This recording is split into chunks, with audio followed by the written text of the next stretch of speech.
সর্বপ্রথম আপনাকে বলে রাখি, যদি আপনি ইউটিউবে লং টার্ম কাজ করতে চান বা ইউটিউব থেকে যদি আপনি অনেক অনেক টাকা ইনকাম করতে চান, তাহলে আপনাকে একটা জিনিস গাঁট বেঁধে রাখতে হবে। সেটা হচ্ছে আপনাকে কিন্তু নিজস্ব কন্টেন্ট ইউটিউবে আপলোড করতে হবে।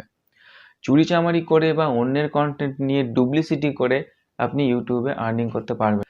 Hello friends, welcome back to my channel and welcome back to a new video. So বন্ধুরা, যদি আপনি 2024 সালে নতুন ইউটিউবে চ্যানেল ক্রিয়েট করতে চান, অর্থাৎ 2024 সালে নতুনভাবে ইউটিউবে কাজ শুরু করতে চান, তাহলে আপনার অবশ্যই জেনে রাখা উচিত যে কোন কোন চ্যানেল 2024 সালে মনিটাইজেশন পাবে এবং কোন কোন চ্যানেল মনিটাইজেশন পাবে না। তাছাড়াও যদি আপনি অলরেডি ইউটিউবে কাজ করছেন, আপনার চ্যানেলে মনিটাইজেশনের ক্রাইটেরিয়া মোটামুটি প্রায় কমপ্লিট হয়ে এসেছে, আর কিছুদিনের মধ্যে আপনি মনিটাইজেশনের জন্য অ্যাপ্লাই করবেন, তাহলে আপনার এখন থেকে জেনে রাখা উচিত যে আপনি যে চ্যানেলটার মনিটাইজেশনের অ্যাপ্লাই করবেন সেটা অ্যাকচুয়ালি মনিটাইজ কি পাবে, না সেটা রিজেক্ট হয়ে যাবে। কারণ 2024 সালে ইউটিউব কিন্তু সমস্ত চ্যানেলকে মনিটাইজেশন দিবে না, কিছু কিছু চ্যানেলকে কিন্তু মনিটাইজেশন রিজেক্ট করে দেবে। আপনি কীরকম ধরনের ভিডিও বানান, কীরকম ক্যাটাগরির উপর কাজ করে, তার উপর নির্ভর করছে আপনার চ্যানেল মনিটাইজ হবে কি হবে না। আজকের এই ভিডিওতে আমি আপনাদেরকে মোটামুটি 8টা থেকে 9টা চ্যানেল টাইপ বা ভিডিও টাইপের কথা বলবো। যদি আপনারা এরকম ধরনের ভিডিও বা চ্যানেলের উপরে কাজ করেন, তাহলে কিন্তু অবশ্যই এখন থেকেই আপনারা সতর্ক হয়ে যান। কারণ 2024 সালে ইউটিউব কিন্তু এই সমস্ত ভিডিও বা এরকম ধরনের চ্যানেল টাইপগুলোকে মনিটাইজেশন কোনো মতেই দেবে না। তো সেগুলো কি কি সেটা জানার জন্য আজকের এই ভিডিওতে আপনাদেরকে স্কিপ না করে পুরোপুরি শুরু থেকে শেষ পর্যন্ত দেখতে হবে। তো চলুন বেশি দেরি না করে ভিডিওটা শুরু করি। প্রথমত বলবো কপি পেস্ট চ্যানেল। দেখুন, কপি পেস্ট চ্যানেল বলতে সমস্ত রকম কপি পেস্ট চ্যানেলের কথা বলবো না। কিছু কিছু ইউটিউব চ্যানেল আছে যেগুলো ডাইরেক্ট কপি পেস্ট করে। কেমন ডাইরেক্ট? তারা জাস্ট অন্য একটা প্ল্যাটফর্ম থেকে কোনো একটা ভিডিও ফুটেজ নিয়ে কপি করে নেয়, জাস্ট সেটাকে এডিটিং না করে, কোনো রকম ক্রিয়েটিভিটি না দেখিয়ে, কোনো রকম ফেস ভ্যালু না দেখিয়ে, কোনো রকম ভয়েস ওভার না করে ডাইরেক্ট আপলোড করে দেয়। যদি আপনারা এরকম ধরনের চ্যানেলের উপরে বা ভিডিওর উপরে কাজ করছেন, তাহলে এখন থেকে কিন্তু অ্যাওয়্যার হয়ে যান। কারণ এরকম ধরনের ভিডিওগুলোকে ইউটিউব কিন্তু মনিটাইজ করবে না। এরকম ধরনের চ্যানেলের উপরে যদি আপনি কাজ করেন, আপনার চ্যানেল মনিটাইজ হবে না, গ্যারেন্টি। তারপরে যে চ্যানেলের কথা বলবো সেটা হচ্ছে স্ক্রিন রেকর্ডিং, কোনো রকম ভয়েস এবং ফেস ভ্যালু ছাড়া। যেমন ধরে নিন, আপনি কোনো একটা স্ক্রিন রেকর্ড করলেন, হয়তো আপনি কোনো কিছু করে দেখাচ্ছেন, কোনো কিছু বানিয়ে দেখাচ্ছেন, যেটার আপনি শুধুমাত্র স্ক্রিন রেকর্ড করছেন, ব্যাকগ্রাউন্ডে জাস্ট মিউজিক চলছে আর আপনার জাস্ট ভিডিওটা চলতে থাকছে, তাহলে কিন্তু আপনার চ্যানেল মনিটাইজ হবে না। আপনার সেখানে হয় ভয়েস ওভার দিতে হবে, না হয় আপনাকে সেখানে ফেস ভ্যালু দেখাতে হবে, তবে কিন্তু আপনার চ্যানেল মনিটাইজ হবে। শুধুমাত্র জাস্ট একটা স্ক্রিন রেকর্ড করে নিলেন, আপনি সেখানে হয়তো ইউটিউব চ্যানেলে আপনি বানানো দেখাচ্ছেন, স্ক্রিন রেকর্ড করে দেখাচ্ছেন, সেখানে আপনি যদি কোনো রকম ভয়েস ওভার না করেন বা ফেস ভ্যালু না দেন, তাহলে কিন্তু আপনার চ্যানেল মনিটাইজ হবে না, যদি এরকম টাইপের ভিডিও যদি আপনি আপলোড করেন। ঠিক আছে?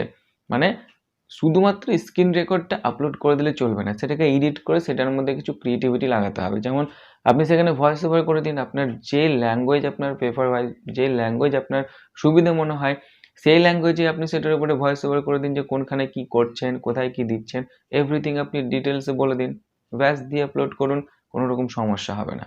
কিন্তু শুধুমাত্র স্ক্রিন রেকর্ডিং ভিডিও আপলোড করলে সমস্যাটা হবে। 3 নম্বরে যে চ্যানেল টাইপের কথা বলবো সেটা হচ্ছে মিক্স ক্যাটাগরি চ্যানেল।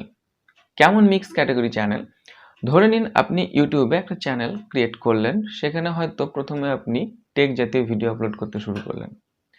ঠিক আছে? সেখানে আপনি science and technology category select করেছেন, আপনি 2-4টে টেক ভিডিও আপলোড করলেন, আপলোড করতে করতে আপনি সেখানে ব্লগিং ভিডিও দিতে থাকলেন।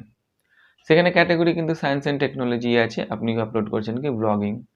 হয়তো কিছুদিন ব্লগিং করলেন, তারপরে ফানি ভিডিও আপলোড করতে লাগলেন, তারপরে হয়তো আপনি এডুকেশন ভিডিও আপলোড করতে লাগলেন, তারপরে হয়তো প্র্যাঙ্ক ভিডিও আপলোড করতে লাগলেন। এরকমভাবে আপনি মিক্স ক্যাটাগরির ভিডিও একই চ্যানেলে আপনি বারবার আপলোড করছেন। সেই ক্ষেত্রে যেহেতু আপনার চ্যানেলের কোনো একটা নির্দিষ্ট থিম থাকবে না, এই থিম না থাকার কারণে কিন্তু আপনার চ্যানেলটা ইউটিউব মনিটাইজ করবে না।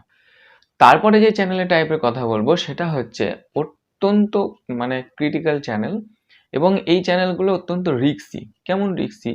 যেমন ধরে নিন, আপনি হয়তো কোনো একটা ভিডিওতে কোনো এক্সপ্লোসিভ জিনিস আপনি বানানো দেখাচ্ছেন, কিংবা আপনি হয়তো আপনার ভিডিওতে এমন কিছু দেখাচ্ছেন যেগুলোতে হয়তো মানুষ ভয় পাচ্ছে, কিংবা হয়তো আপনি আপনার ভিডিওতে এমন কিছু দেখাচ্ছেন যেগুলোতে হয়তো খুনাখুনি, রক্তারক্তি বা এমন কিছু ভিডিওতে আপনি ইনফরমেশন দিচ্ছেন যেটার মাধ্যমে সমাজে একটা হিংসা সৃষ্টি হচ্ছে, এরকম টাইপের ভিডিও যদি আপনি ইউটিউবে আপলোড করেন, আপনার চ্যানেল মনিটাইজ হবেই না। তাছাড়া আপনি যদি ইউটিউবে এরকম ভিডিও আপলোড করেন যে কোথা থেকে উইন্ডোজ ক্র্যাক করব, কোথা থেকে আমি কোনো অ্যাপ্লিকেশনের ক্র্যাক ভার্সন ডাউনলোড করব, কোথা থেকে এই অ্যাপ্লিকেশনটাকে আমি যে প্রোডাক্ট কিটাকে ক্র্যাক করব, কোনখান থেকে আমি এই পাসওয়ার্ড হ্যাক করব, এরকম টাইপের যদি আপনি ভিডিও আপলোড করেন, তাহলে সে সমস্ত ভিডিওগুলো কিন্তু ইউটিউব রাখে না, সেগুলো কিন্তু ইউটিউব ডিলিট করে দেয়। আর যদি থাকেও আপনার চ্যানেলে স্ট্রাইক চলে আসবে। স্ট্রাইক আসার ফলে কিন্তু আপনার চ্যানেল মনিটাইজ হবে না। এই জিনিসটা সবসময় মাথায় রাখবেন, কোনোদিনও আনঅথেন্টিক কোনো কিছু ভিডিও ইউটিউবে আপলোড করবেন না। এতে আপনারও ক্ষতি, আপনার চ্যানেলও মনিটাইজ হবে না পরবর্তীকালে। তারপরে যে চ্যানেলের কথা বলবো সেটা হচ্ছে মুভি চ্যানেল। কেমন মুভি চ্যানেল? যে কোনো মুভি চ্যানেল নয়। ধরে নিন কোনো একটা প্রোডাকশন হাউস, সে তার মুভি হয়তো সে বানিয়েছে, তার সেটা নিজস্ব প্রোডাকশন। সে যদি এখন ইউটিউবে এসে আপলোড করে মানুষকে দেখাতে চায় ভিডিও, সেটার তো কোনো অসুবিধা নেই, কারণ তিনি হচ্ছে সেই মুভির ওনার। কিন্তু আমরা কি করি, অনেক ব্যক্তি আছে যারা কোনো একটা ওয়েবসাইট থেকে লেটেস্ট মুভি হয়তো কোনো রকমভাবে চুরি করে সে ডাউনলোড করে নেয়। ডাউনলোড করার পর সেই মুভিটাকে নিয়ে এসে ইউটিউবে আপলোড করে। কেন করে? তাড়াতাড়ি ভিউজ পাওয়ার জন্য, চ্যানেলটাকে তাড়াতাড়ি গ্রো করার জন্য, প্রচুর প্রচুর আর্নিং করার জন্য কিন্তু করে। সে সমস্ত ভিডিওগুলো মনিটাইজ হওয়া তো সেটা পরের কথা, বেশি দিন কিন্তু ইউটিউবে সাস্টেন করে না। ইউটিউবের তরফ থেকে কিন্তু সেগুলো ডিলিট করে দেওয়া হয়। ঠিক আছে? কারণ মুভির কন্টেন্ট আইডি আছে রে ভাই। মুভি যদি আপনি আপলোড করেন, কোনো রকম করে আপলোড করেন, সেটা যদি কন্টেন্ট আইডি ম্যাচ করে যায় না, সেটা ইউটিউব কিন্তু ডিলিট করে দেবে। কারণ লেটেস্ট মুভি আপনি ইউটিউবে আপলোড করতে পারেন না, এটার কিন্তু ইউটিউব পারমিশন দিচ্ছে না। এবং একটা জিনিস আপনি বলুন তো, কোনো একটা মুভি নতুন কেউ এক প্রোডাকশন হাউস সেটা লঞ্চ করলো, সে হয়তো 200 কোটি, 300 কোটি, 400 কোটি, 500 কোটি টাকা খরচ করে সে তার মুভিটা বানালো। সে তো সেই মুভিটা ফ্রিতে দেখাতে পারবে না, ফ্রিতে দেখালে সে তার প্রফিট কি করে করবে, তাই না? সেই জন্য সেই কোম্পানিগুলো চায় না যে তাদের সেই মুভিটা ইউটিউবে আপলোড হোক। ওকে, যদি কেউ আপলোড করে, তাদের পুরোপুরি একটা টিম আছে, তাদের পুরোপুরি বিভিন্ন ওয়েবসাইটকে তাদের মানে পারচেস করা আছে, যেখান থেকে কন্টেন্ট আইডি ম্যাচ করলে সেই যে মুভিটা সেটা কিন্তু পুরোপুরিভাবে ইউটিউব থেকে মুছে দেওয়া হয়। সেই জন্য আপনি লক্ষ্য করবেন, যে সমস্ত রিসেন্ট মানে লেটেস্ট যে মুভিগুলো ইউটিউবে আপলোড হয়, সেগুলো কিন্তু বেশি দিন থাকে না, হয়তো 2-1 ঘন্টা থাকে, তারপরে কিন্তু ইউটিউবের তরফ থেকে সেটাকে ডিলিট করে দেওয়া হয়। তারপরে যে চ্যানেল টাইপের কথা বলবো সেটা হচ্ছে কপি পেস্ট এবং স্ট্যাটাস চ্যানেল। কেমন স্ট্যাটাস চ্যানেল? যেমন হোয়াটসঅ্যাপের স্ট্যাটাস হয়, টিকটকের স্ট্যাটাস হয়, ফেসবুকের স্ট্যাটাস হয়, এরকম টাইপের স্ট্যাটাস ভিডিও, ব্যাকগ্রাউন্ডে কোনো রকম হয়তো মিউজিক চলছে, কোনো হয়তো লেখা বা কোনো একটা কবিতা, হয়তো স্ক্রিন একটা স্লাইড শো হচ্ছে। সো এরকম ধরনের স্লাইড শো টাইপের বা কোনো স্ট্যাটাস টাইপের যদি আপনি ভিডিও ইউটিউবে আপলোড করেন, তাহলে সেখানে মনিটাইজ হবে না। হবে, সেখানে যদি আপনি আপনার ক্রিয়েটিভিটি অ্যাড করেন, তাহলে কিন্তু মনিটাইজ হবে। ক্রিয়েটিভিটি বলতে হয় নিজের ভয়েস অ্যাড করতে হবে, কিংবা হয়তো আপনি সেখানে ফেস ভ্যালু দেখাতে হবে। কীরকম করে করবেন, আমি এখানে একটা আইডিয়া আপনাদেরকে দিয়ে দিই। যদি আপনি স্ট্যাটাস জাতীয় ভিডিও আপলোড করেন, তো সেখানে আপনি ভয়েস ওভার করুন না। আপনি আপনার সেই স্ট্যাটাসে যেটা লিখে দেখাচ্ছেন, সেই জিনিসটা আপনি ভয়েস ওভার করে বলুন। আপনার লেখাটাও থাকবে, ভয়েস ওভারও চলবে, তাহলে তো কোনো রকম সমস্যা নেই।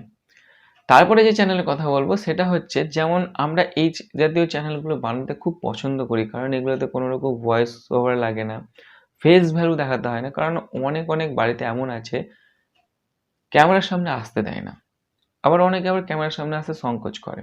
সেই জন্য কিন্তু তারা এই জাতীয় চ্যানেলগুলো ক্রিয়েট করে, কিন্তু এই জাতীয় চ্যানেলগুলোর মনিটাইজ হওয়ার চান্স কিন্তু খুবই কম। কেমন? যেমন ধরে নিন আপনি একটা টেমপ্লেট নিয়ে নিয়েছেন, ডাউনলোড করে নিয়েছেন, সেই টেমপ্লেটে সেখানে তো একটা কোশ্চেন আছে যে বাংলাদেশের প্রাইম মিনিস্টারের নাম কি, সেখানে 4-5টা অপশন আছে, সেই অপশনের মধ্যে থেকে একটা টিক মার্ক দিতে হবে। মোট কথা কুইজ টাইপের চ্যানেল।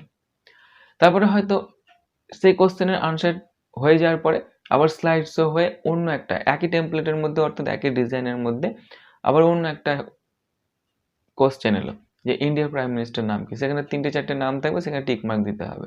এরকম টাইপের যদি আপনি ভিডিও আপলোড করেন এবং সেখানে যদি আপনার টেমপ্লেট যেটা ব্যবহার করছেন, অর্থাৎ ভিডিওর যে ডিজাইন, ঠিক আছে, ভিডিওর ডিজাইন যদি একই রকম থাকে, অর্থাৎ যদি কোনো রকম চেঞ্জেস না হয়, তাহলে কিন্তু সেই চ্যানেলটা মনিটাইজ হবে না। এবার দেখা যাচ্ছে আপনি যে টেমপ্লেটটা ইউজ করছেন সেই টেমপ্লেটটা হয়তো 3 সেকেন্ড, 2 সেকেন্ড, 4 সেকেন্ড অন্তর অন্তর চেঞ্জ হচ্ছে। আপনার প্রত্যেকটা কোশ্চেন আসছে, প্রত্যেকটা কোশ্চেনে নতুন নতুন টেমপ্লেট ইউজ করছেন, অর্থাৎ ডিজাইন ইউজ করছেন। তাহলে কিন্তু সেখানে সমস্যা না হওয়ারই কথা। কিন্তু তবুও কিন্তু সমস্যা হতে পারে। আশা করি ভিডিওটা আপনাদের ভালো লেগেছে। ভিডিওটা কেমন লেগেছে সেটা অবশ্যই কমেন্ট করে জানাবেন। যদি ভিডিওটি ভালো লাগে তাহলে অবশ্যই ভিডিওটি লাইক, শেয়ার এবং চ্যানেলটিকে সাবস্ক্রাইব করবেন। ধন্যবাদ।